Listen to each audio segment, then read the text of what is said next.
Welcome to today's podcast. I'll be doing a little podcast that features a short nonfiction narrative about my life, as well as presenting a business plan to address a problem in America, specifically in California, as well as present a solution to it.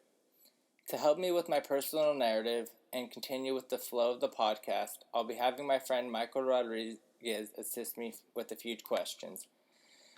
First, we'll be discussing a little bit about how I got into the underground medicine community. For this, I'll have Michael Rodriguez start with the questioning.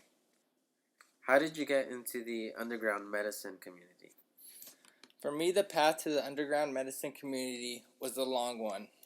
I first had heard of these psychedelics, meaning ayahuasca and iboga, through a few friends, and throughout my rehab experiences, I realized that rehab was not the solution and found this radical plant medicine called iboga. This plant medicine then led me to finding this underground medicine community in Temple, where I went to receive my first psychedelic shamanic ceremony for healing. Upon entering the temple, which was actually just a building in Los Angeles, I felt like I was transported into a completely different world, a place that was full of candles, Eastern architecture and paintings, and I couldn't believe that some place like this existed in Los Angeles. Regardless to say, I was immediately intrigued. What about the community did you want to explore that made you eventually decide to come back?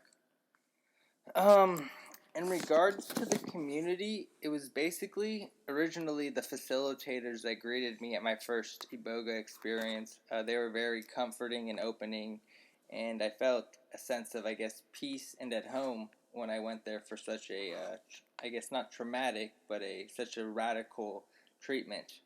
And going into a treatment like that and feeling comforted and taken care of throughout the whole process gave me a great sense of, almost family and something that I wanted to experience a little more. On top of that, I came to realize that they had other offerings throughout the week, and some of those offerings were a potluck. In this potluck, we were able to join with other like-minded individuals that had participated in similar plant medicine, psychedelic, and theogen ceremonies and discuss our experiences in a safe setting with other people that could also understand what we had been going through and connect on a different level than people, in the regular community. Another part that I really liked about it was after my Ibogaine treatment, I was having quite a, psychedelic or psychotic breakdown, and I reached out to some of the facilitators at the temple, and they immediately allowed me to come to the safe space of the temple and talk me down from my psychotic breakdown. They also administered another natural plant medicine called Combo. This gained another understanding for me and the use of these plants in order to form a sense of healing. So basically, the whole aspect of a safe space and community of like-minded individuals that truly cared for people in a loving sense is what brought me back to a culture that I had so been longing for, as well as coming to having a liking and developing a great connection with the shaman. Speaking of the shaman, how was he? The shaman, Jarvis, was actually a great man. He eventually came to take a liking to me and began undergoing shamanic training and apprenticeship. This is what really got me into the underground medicine community and volunteering at the temple at a consistent basis, as well as going over to my shaman's house and training with him daily. Through this shamanic training, I gained a new understanding for what it means to be a spiritual guide for others. My shaman taught me to work with many plant medicines, including ayahuasca, iboga, San Pedro, and psilocybin.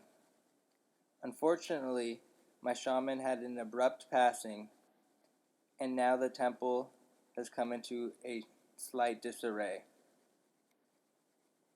I was able to luckily find another shamanic practitioner that took me under their wing and is now currently guiding me and showing me practices, and ways to continue my spiritual work. So is this how you've continued to further your knowledge? Yes.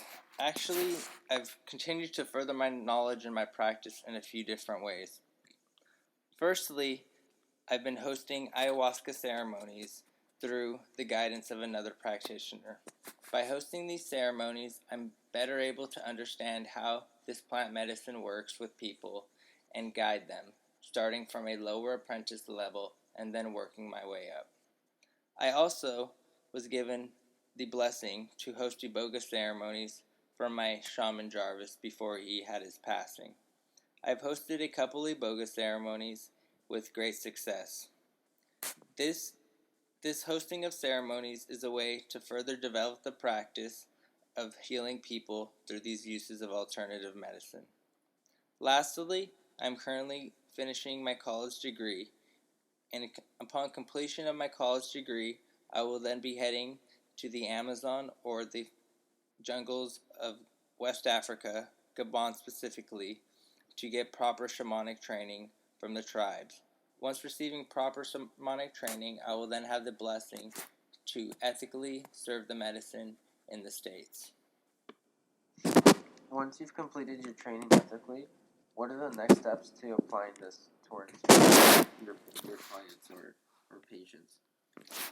In order to then serve the underprivileged community, I have created a two-part business plan that both incorporates creating one, a business, and then secondly, a piece of legislation in order to help facilitate the ethical and practical use of these entheogens in community and society.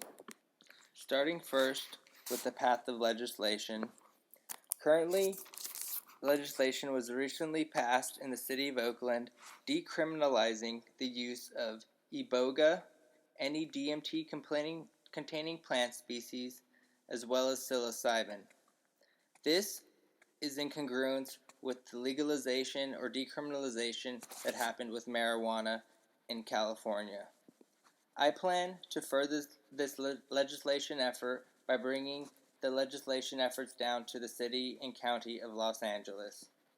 In order to further this legislation, I will join with the Oakland group that forefronted the passing of this legislation in Oakland, as well as conjoining with multiple projects, as I discussed in previous podcasts, one being the AWARE project, and secondly being MAPS.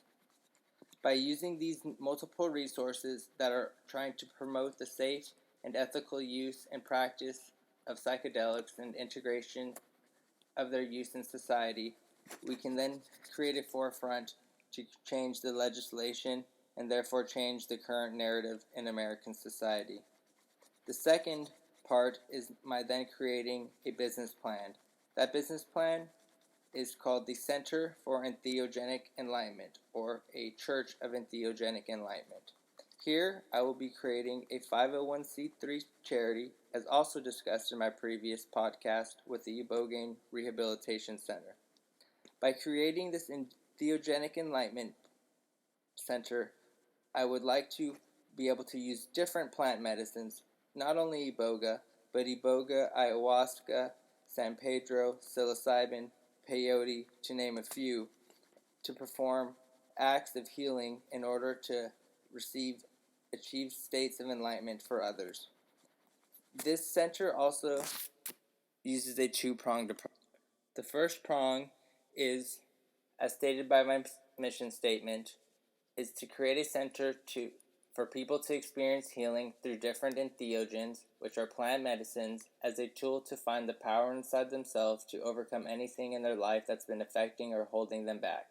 Once they use these plants as a tool, the goal is to then facilitate inner growth and mindfulness with and without the need of plants, through different integration techniques such as breath work, grounding exercises, meditation, and yoga.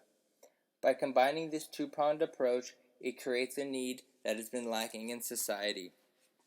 Currently in society, there is a disconnect with the mindful practices due to the complete electronic takeover and rat race that we constantly face, trying to get the next best thing, or achieve higher social status. By creating a center for mindfulness and a place for people to realize the truth inside themselves, it will provide a service that will greatly impact society one person at a time, creating a greater change. Nice. Thank you for listening to my podcast today. I hope you enjoyed it. And I'd also like to thank my special guest, Michael Rodriguez, for his contribution. It was my pleasure. Bye-bye.